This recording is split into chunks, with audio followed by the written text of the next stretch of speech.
I'm Ian. I'm a director and a co-founder of Neotas. Neotas we would describe as a open source intelligence specialist firm, really focusing on enhanced due diligence. So what is OSINT? Let's walk through just sort of 2 or 3 slides to go through this. So OSINT, in its very simplest terms, is just the interrogation and compilation of data from the internet. It's data from all open sources, publicly available data that we can use to help in our assessment of risk. Now, the internet is a very broad place, and here in the slide it's represented by an iceberg. And the iceberg represents the surface web, the deep web, and the dark web. Now, everybody accesses the surface web in their day-to-day businesses. The surface web is what you can access through search engines. The surface web is what is known as searchable for indexed data. So indexed data is those parts of websites which you as website hosts allow the search engines to come and basically see. The surface web is actually only a small part of the internet. It's roughly in the region of 4 to 6%. The deep web is where we tend to do most of our mining of data. And the deep web is nothing to be afraid of. It's publicly available, but it's not places where you can go to just via the search engine. And we come across the deep web in every aspect of our lives. So for instance, if we are searching for news articles, when you go and search for news articles, you have to go onto the newspaper website in order to basically search within that site for those articles. You know yourself on your own company websites that not everything that you search for sits again at the front. You need to basically dive into that website in order to find that information. So the deep web is just that part of the internet which is not indexed. But the reality is it makes up sort of in the order of 95% of all the information that's out there. So it's a huge source of data. And finally, we have to mention the dark web. The dark web is a sexy term and a mysterious term that people sort of keep on hearing about. And for us, the dark web is an interesting place to find data. The actors down in the dark web tend to operate anonymously, but actually what sits on the dark web is all that all that data that's been breached and is generally for sale for bad reasons, or has been breached and has just been dumped there on the dark web for access. So breached passwords, bank account information, names, addresses, etc. They can all sit on the dark web. And we operate in the dark web in sort of potentially 2 ways. One is we can find out information and we can tell people where they've been breached, and that helps them from an own personal vulnerability perspective. But 2, it might be somewhere where we can find data points which helps us conduct further research. For instance, if we find somebody's email address or something down there, then actually that email address can be used to actually conduct ongoing searches.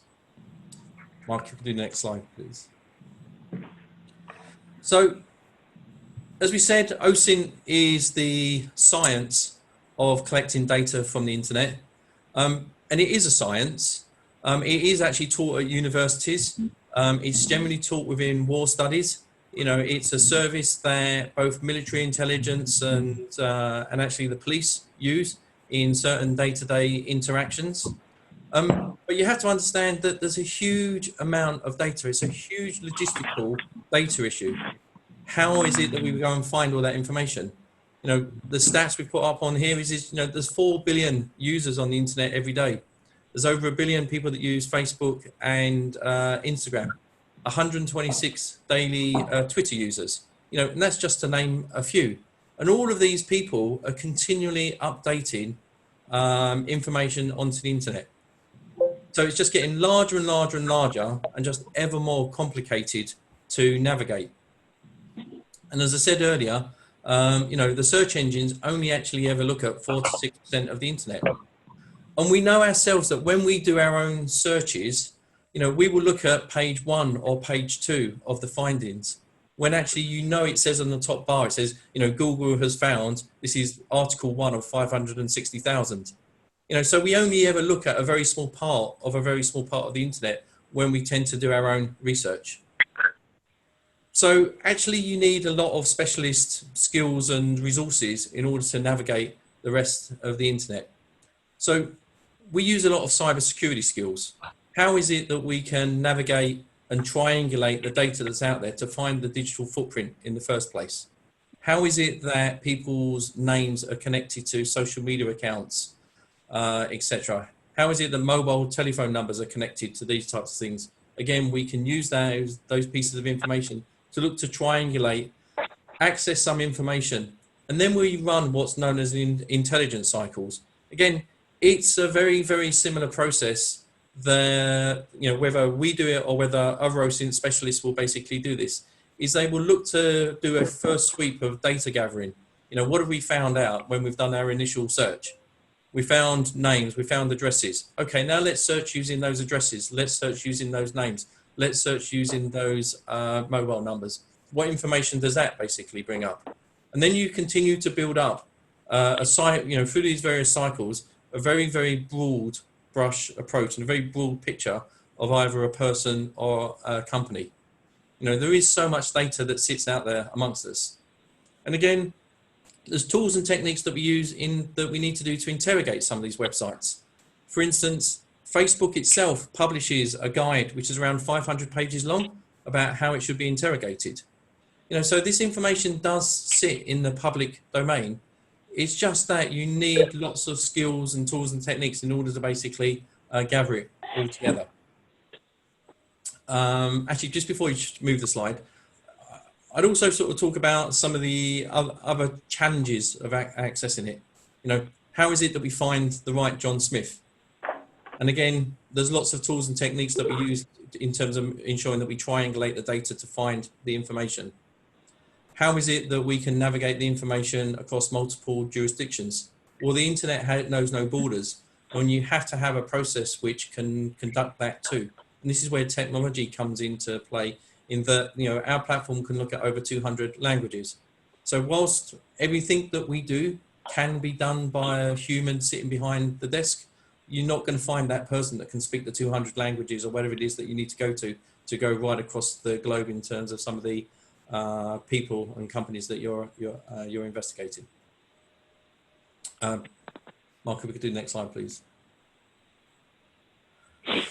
And so I guess so there's multiple challenges in terms of how you find this information and how you pull this information together, but also there's a huge understanding that it's the richest source of data that sits in the world right now.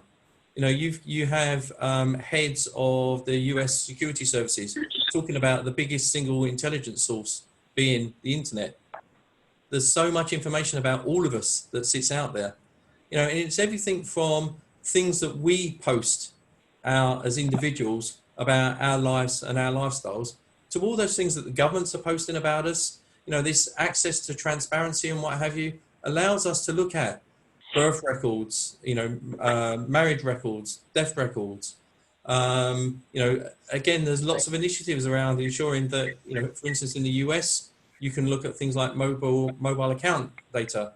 That's not accessible over here, but again, there's various different services and ways that all on their own are sort of quite innocuous pieces of information. But once you start working out how you can begin to gather all that information and then begin to join the dots, the pictures that you can complete on people can be very, very insightful. And they do go way, way beyond what current database searches can basically provide. When we look at the tools and techniques that a lot of yourselves and your peers are basically using, they're using a whole series of different databases to gather back that information. And we would always say that that's a good place to start, and that's a good place to get to and start research. But when you need to go further, open source intelligence really is the tool that can really open the Pandora's box of information and break open a lot of the cases that we've looked at. So because there is such a massive information out there, it's really important that when you get the results back, that the results come back to you in a way which is easily digestible, The hard work has been done for you. There's very clear understanding of what the footprints are. You can get audit trails back to the information so that you can verify the validity of the information, and really have the report ensure that it points you in the right direction in terms of any areas of concern and what have you that's there. Next slide, please, Mark. So examples of where open source intelligence is used. I mean, at a broad level, at any point where you need to know more about a person or a company, it's a service that you could you could be using. But in terms of the audience we're talking about here, we are definitely being used to help companies in terms of debt recovery.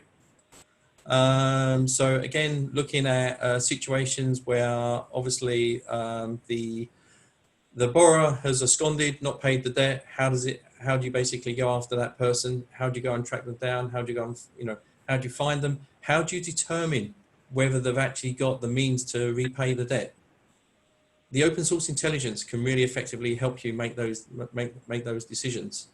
In essence, open source intelligence can be effectively like your first level of private investigation before you would actually go and get boots on the ground to go and do some of that hard work for you, because it can be done in a very quick and these days cost-effective manner. In terms of frauds, errors, etc., financial status, again, there's some very clear issues that can come out that can be clear risk indicators. For instance, we're working with a trade finance company at the moment, and they are looking at how they build the results from open source intelligence into their credit modeling. And they're looking at how actually the non-financial risk indicators that we can come up with can help them in their assessment of whether this is a good risk or a bad risk. And the non-financial elements of it is something that's really important, because right now people look at people's financial history to be a determinant as to whether they're a good credit or a bad credit or not. But actually, when you start looking at all the things that sit around, whether that's a lifestyle issue or a lifestyle mismatch, or actually if we're looking at companies, what are the employees saying about that company? What are the customers saying about that company?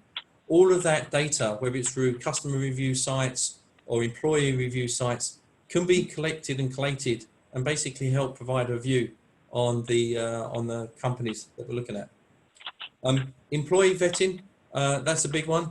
I was just talking to Mark ahead of the presentation. It's probably our biggest use case, to be honest. And more companies are beginning to realize that looking at somebody's digital footprint is the first place that they can get to really get an understanding of what that person is really like. The idea these days that you can go to somebody for references no longer really exists. References only are there to confirm whether that person worked there or not. Nobody provides bad reference anymore for fear of actually being sued because of that person not getting a job. But actually, when you look at it, things from a person's digital footprint, again, there's a lot of information which can be there, which can be a substitute for a character reference. And in these post-COVID times, supplier vetting is a really interesting one. Supply chains have broken around the world. Lots of companies are beginning to put the supply chains back together, and actually beginning to look at companies' digital footprints to tell you whether they're bona fide or not is a clear use case for how for OSINT. And we had a situation actually through COVID where we was asked to look at a company that was potentially providing PPE, and actually we could tell that that company had just started, had no history of ever supplying it, and was probably a fake company that was trying to was trying to win a contract.